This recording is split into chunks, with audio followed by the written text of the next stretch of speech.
Okay, good afternoon. Then we've got Mark Comerford, and Mark's an HR manager from Openreach. And Mark, you know I've got a list of questions for you because I met a lady called Pauline Fincham at a gathering probably about 2 months ago now, and Pauline had mentioned that Openreach were looking for people with skill sets like police officers in particular might have that can transfer across. And although lots of cops might not think they're engineers, I think from discussions with Pauline and with yourself probably today, we can find out that it's something that's sought after, and I think there'll be people with the skills that you're looking for. Lovely. Okay, then, Mark. Anything you want to say before we start asking the questions? I know you know what's coming.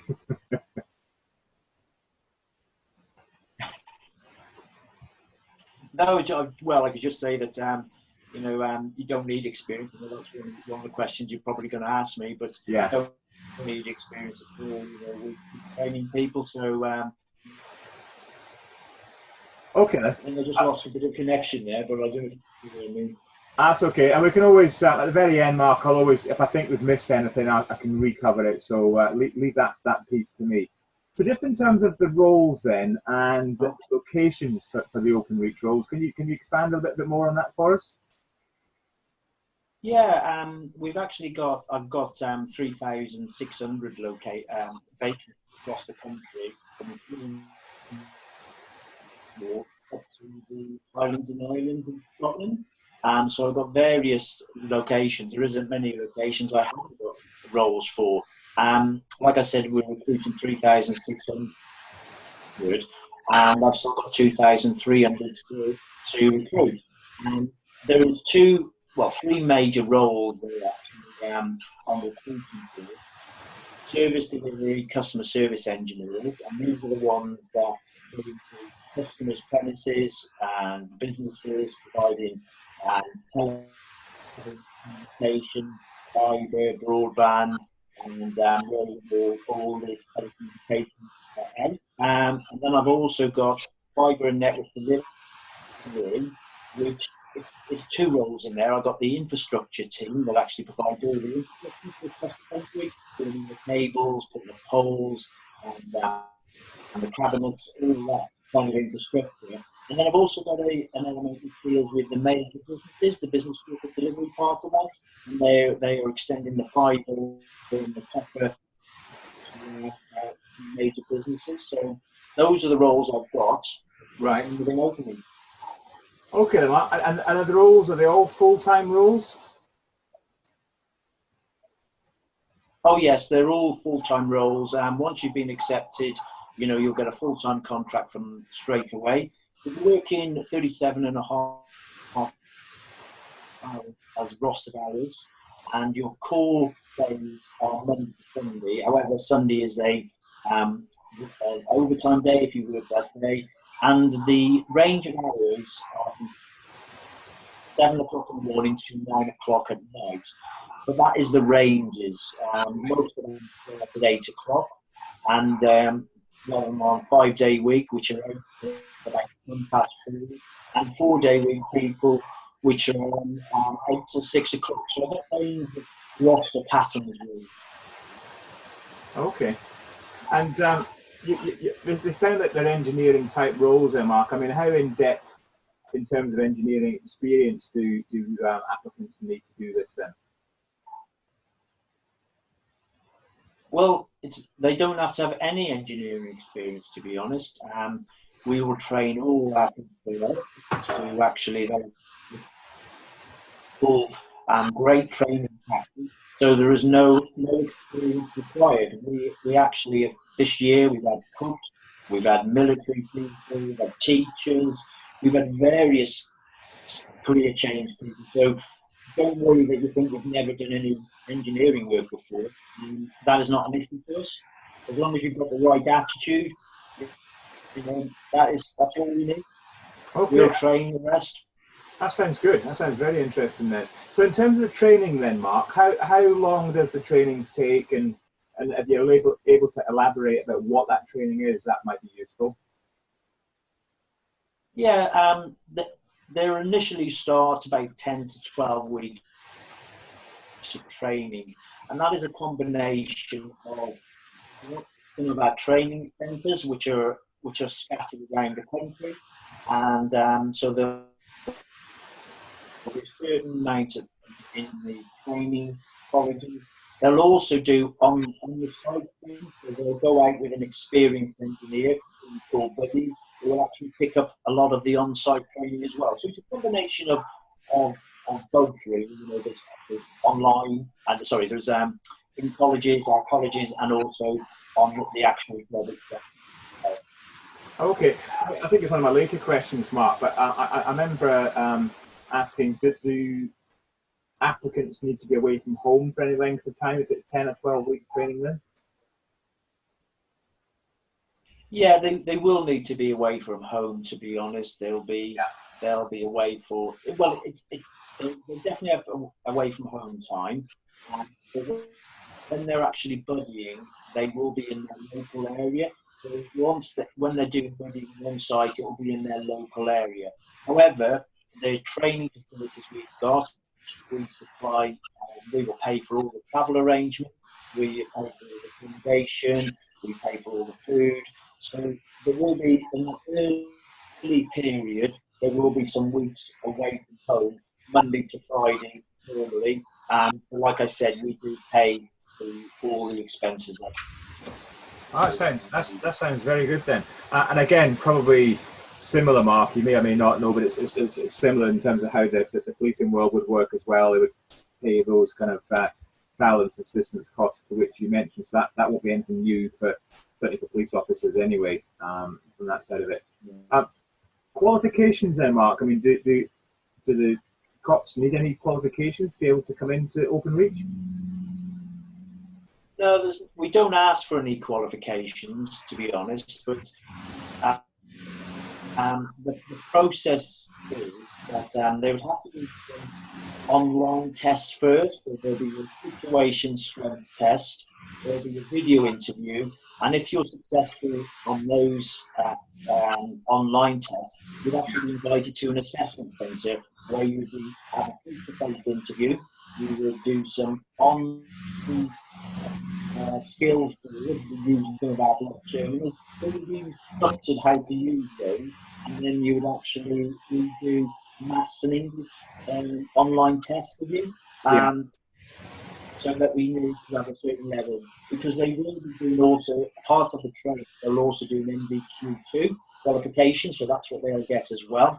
And if somebody has got maths and English GCSE equivalent of grade 2 or above, they'll have the maths and English, but we don't ask them to do any qualification. Okay, that's very useful to know. And again, it's similar in the police world, Mark. You may not know it, but you don't need to have specific O levels or hires or any of those A levels, any of those kind of things. It's just a case of competency based. So again, cops were very used to the competency based style interviews and group assessment and all that kind of stuff. That's what they've been used to get in to the policing world. So it'll be a similar kind of process, I'm guessing, to what you've gone through. And I'm seeing lots of Openreach vehicles around, Mark. I'm assuming that everybody needs to have a full driving license, do they? Yeah, spot on. You need a full driving license with no more than 6 points. Yeah. Yeah. Okay. And the type of the vehicles. Sorry, Mark. Sorry, I was going to say. On the first week in training, because some people might not be used to driving a bigger vehicle, we actually do part of our training. We actually get into an independent company, general company, to come in and we'll take them through some assessments on vehicle driving. We'll show you guys and girls will have no problem with that. But we just like the extra safety part of it. And then in your first week, on the Friday, we'll take you and you'll pick up a van. So that's how quick we work. Yeah. So, you'll start on a Monday, and the Friday you'll be going home in a vehicle. Yeah. Just moving on to the type of person then, in terms of skills, ability, all that kind of stuff. And Pauline mentioned this kind of stuff when I met with her a few months ago, but just to hear it from you, Mark, what kind of person are you actually looking for? Well, we're looking for somebody who's fit and healthy, and it doesn't matter what age. I mean, we have people who joined us last year in the late 50s, so age doesn't matter. We're just fit and healthy, prepared to work outside, not scared of height, because obviously you will actually have to be climbing telegraph poles. We are also looking for somebody who's got excellent customer skills, do that extra bit for the mile, go that extra mile for the customer.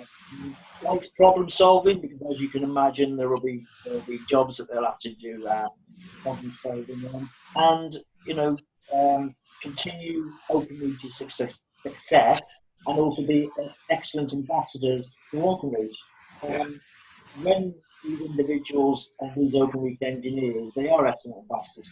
They are the face of the company. So, that's the kind of people we're looking for, positive, happy people, really. Yeah, I can see why, like you say, the military, the police, I can see why the guys and girls from those organisations are readily transferable in terms of the skill sets, because they seem to fit exactly how you've just described what you're looking for. So I get why you're seeking that, and we will do as much as we can from the police to kind of publicise that for you guys as well. You mentioned did you say 37.5-hour week, Mark? Did I hear you right? Yes, that's right, 37.5 hours a week, yeah. And you mentioned 7 in the morning till 9 at night. Obviously, that's a long day. So is that split into like a morning shift and a late shift, as we would know it? Yeah. You would never do a 7 till 9. That's just the ranges, to be honest. You usually do 7.5 hours or 9 hours or 8 hours. So it's the ranges that goes through. And it all depends on customer dependent. Yeah. To be honest, we haven't got many people who start at 7 o'clock, unless it suits them sometimes. Yeah. And we also don't have people working till 9 o'clock. And if we do have that demand, we usually do it as an odd job. Ask somebody, can they work a bit later or start a bit earlier? So that's the ranges. If you actually, some of your colleagues joined us, for example, I can tell you they would start 5-day week, Monday to Friday, starting at 8 o'clock, finishing at 4. So that would be the start of their roster patterns. Right. As they go out as a more experienced engineer, they would have options to choose their patterns to different patterns. And one of our popular patterns, as you can imagine, is the 4-day week. And what they do, they work, 4 days, 8 till 6 o'clock. Yeah. And then they've got those 3 days to either work overtime or have, 3 days. Yeah, that sounds good. I'm sure lots of police colleagues will be looking at that one for sure, in terms of having a 4-day week, and not long hours in that 4-day week as well. In terms of leave and annual leave, as we would call it, what kind of annual leave would there be at the start, Mark, and how does that build up in terms of, you get more days for many years that you serve, and how does that work? Yeah, they will start. Anybody who starts with us now will have 22 holidays, bank holidays. But it doesn't stop there. Just like you were saying, the more years you do, the more annual leave you accumulate. It comes to around about 32 days a year. So it's a good package. You don't start on one element, and that's what you are. You actually, your days increase the more years you get to the max. Okay, that's good to know. And starting salary, is it an age thing that's linked to it, or is it a set sort of starting salary and everybody starts at the same place? Everybody starts at the same place, whether you're 17 or whether you're 65. Right. You all start on the same. And the starting salary is £20,000. Now, there is an exception to that, and that is in the inner and outer London, because I don't know if you've heard about you having the police force, which is London rating.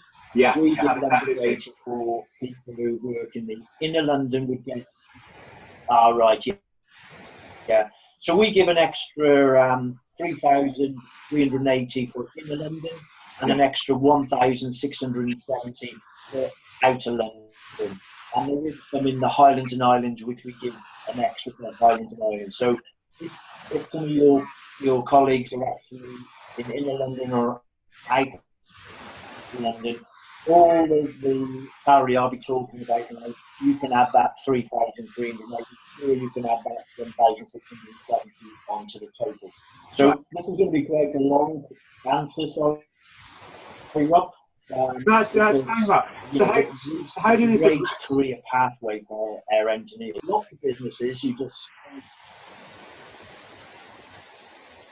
well, after 12 months, as long as you complete your MVQ2 and your training, you automatically go to 23,650 plus a bonus 10%, which will take you up to just over 26,000.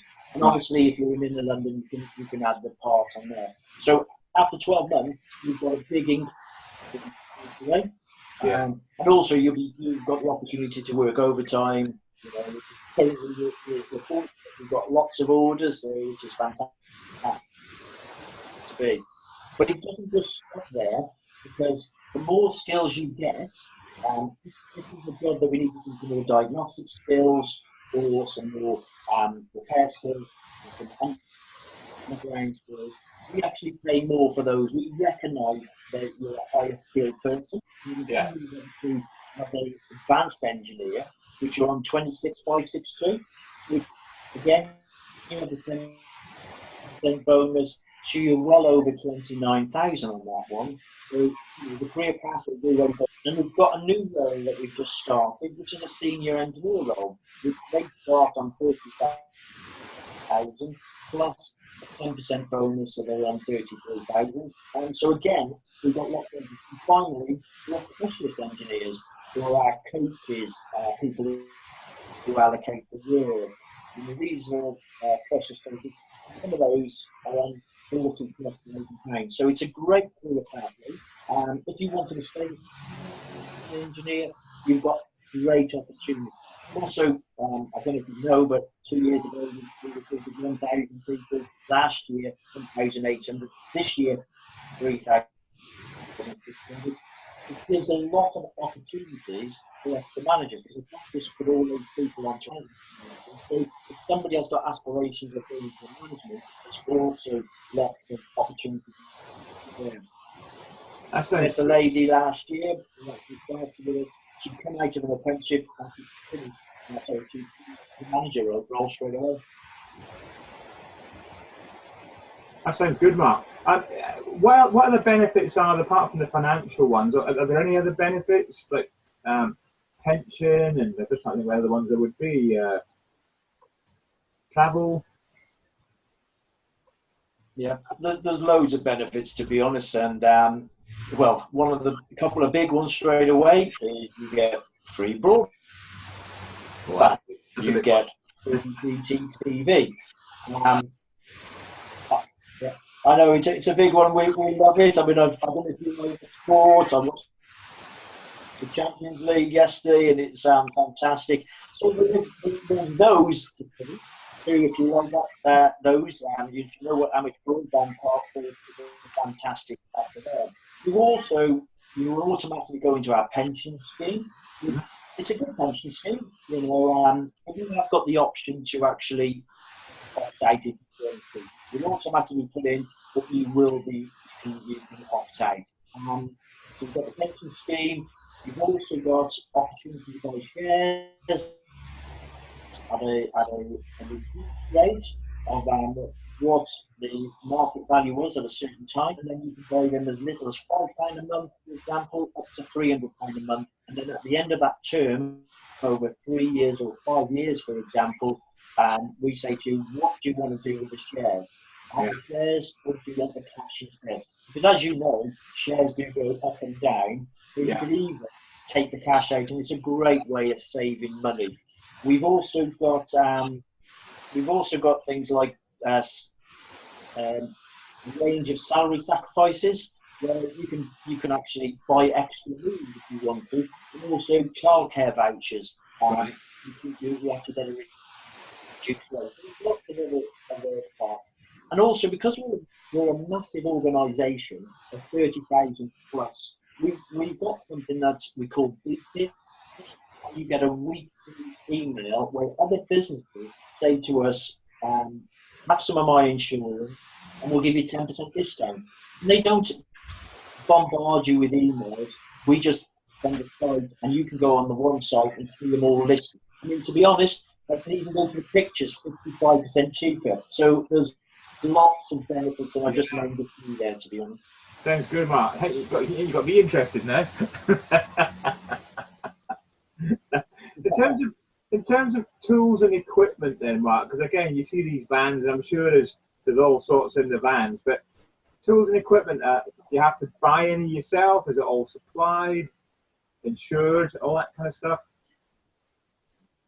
Everything is supplied. Everything's supplied. We don't get any of our engineers to actually pay for anything. We give them image clothing, we give them waterproofs, we give them tools, we give them mobile phone, a laptop, anything they need to do that job. They are actually they will be supported. There is nothing they need to pay for. In fact, you can even get stuff from our stores. We don't use a lot of it, as you can imagine, but you can actually apply it. Yeah. Now, the insurance part is a very good question. They don't need to insure it because the vehicles do. And to be honest, our insurance covers the tools in the van. Right. Whatever tools they're. Okay, and I think you covered qualifications, Mark, but just to be sure, I think you mentioned NVQ level 2. Do you do any, for instance, sponsorship for people doing studying, like management sponsorship or any other engineering type sponsorship for individuals if they wanted to do like kind of night school and stuff like that? You're right. They will automatically going to do a NVQ2, and in England and Wales you do a BTEC level 2 diploma in professional competence in IT and telecoms professionals. In Scotland you do a diploma for information technology and telecommunications professionals at SQF level 5. So those are automatically through. And we do help people who actually want to do other qualifications at case by case. So you would actually have to apply, as long as it's a benefit to the company and we're happy with it, we will support. But I couldn't tell you offhand. I know we have people who do go further education, but it's done by case by case. Yeah. So, sorry, and there's also, we do have our own management program as well, where people go into the management program, put themselves forward, and they'll do lots of training where we will, senior managers support the group and put them through that. So there's lots of other stuff that we do in house, which we don't actually go to external. Some external, but a lot is done in house as well for people who want to progress. Okay, that's really useful. Last couple from me then, Mark, and we can get a chance to kind of wash up in case we have missed anything. Pension transfer, I mean, would cops be able to transfer their pension pot across, or do they have to stay separate and they just start a new one with Openreach?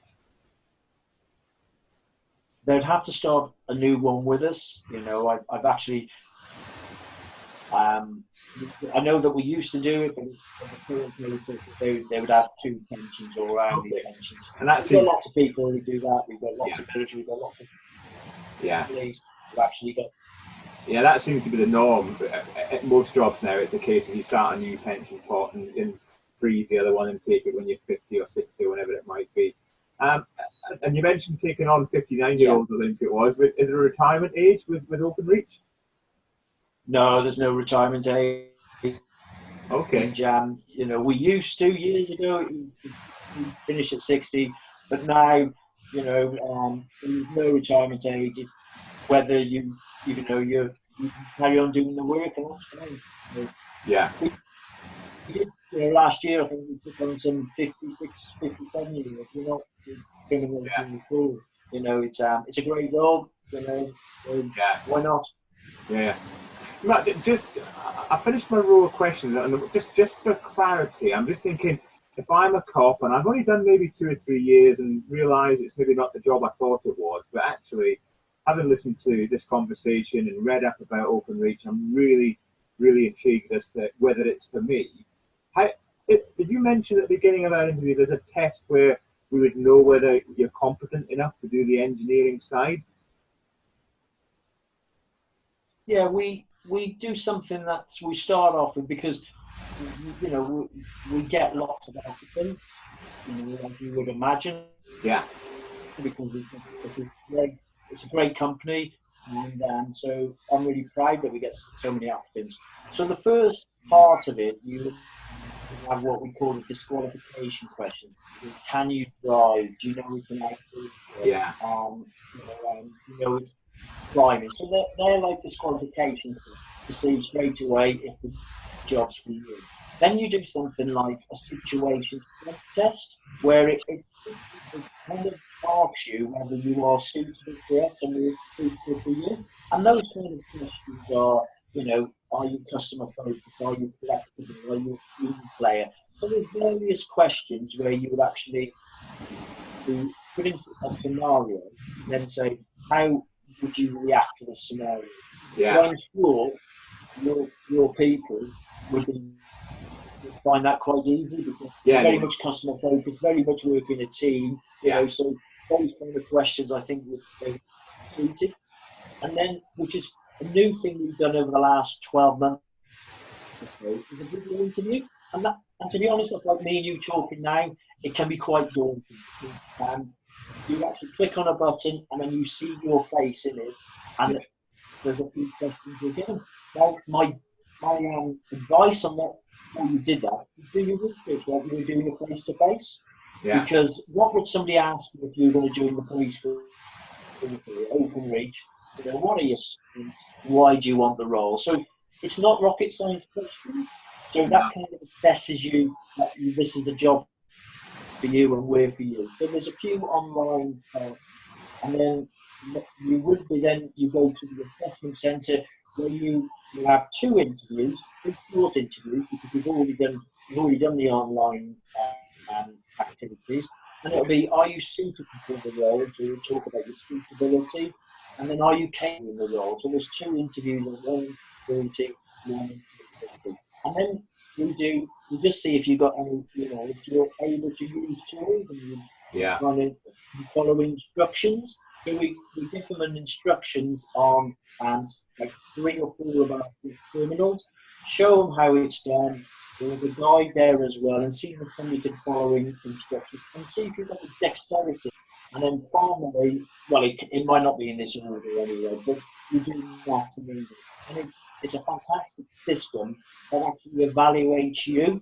You know, me and you were doing it side by side. I might get asked one question, you get asked another question. But like I said, if you've got GCSE grade C or above, or the equivalent of grade C, whichever, you know, if you're at the different level, you will find it fairly easy for maths and English. But I need people to do a certain level of maths and English because they've obviously got to do their NVQ too. And if it's less than that, they will struggle with extra training. Okay, that's really useful, Mark. I mean, I'm sure one other thing I was going to ask as well. Yeah, but I'm just conscious that I've asked you lots of questions here. Is there anything else that you want to cover now? And what I'm going to suggest is maybe we put this together as an FAQ kind of document, and we'll put it on our website as well, so that those questions, they can see the written stuff. They can obviously watch this as well, and that way hopefully we've covered all bases, and then all inquiries will lead to you or whatever contact number you want to leave us with.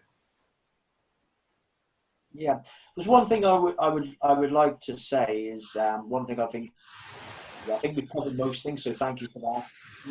Is that the support they will get? You won't just do the training and then be left on your own. You will always have support. There's always new products. Right. And we have teams of coaches, your manager, the training facilities. You'll also have online help desk. You've also got fantastic apps and technology that helps people. So there's a huge support network for individuals. So don't feel daunted thinking, I'll never have that, be able to do it, because trust me, you know, you've got the right customer attitude, you'll be fine with it. Yeah. No, I agree with you, Mark. I must admit, you certainly sold it to me. I wish I was 10 years younger and I probably would be looking at where's that inquiry box. Well, like I said to you, you're not age discriminating. So please apply. I'd love to see you come. You never know, never say never. Well, that's been really useful. Thanks so much for your time. I know you're a busy man at your end. We will get this up online, and as I say, we'll put this into an FAQ document as well. We'll put that alongside on the website for you and for Pauline, and we'll see where hopefully we can get some people to come across and join you. That'd be great. Well, I really hope so. And I appreciate your time as well, because, you know, I think your colleagues will be fantastic Openreach engineers. Yeah, brilliant. Thanks for that, Mark.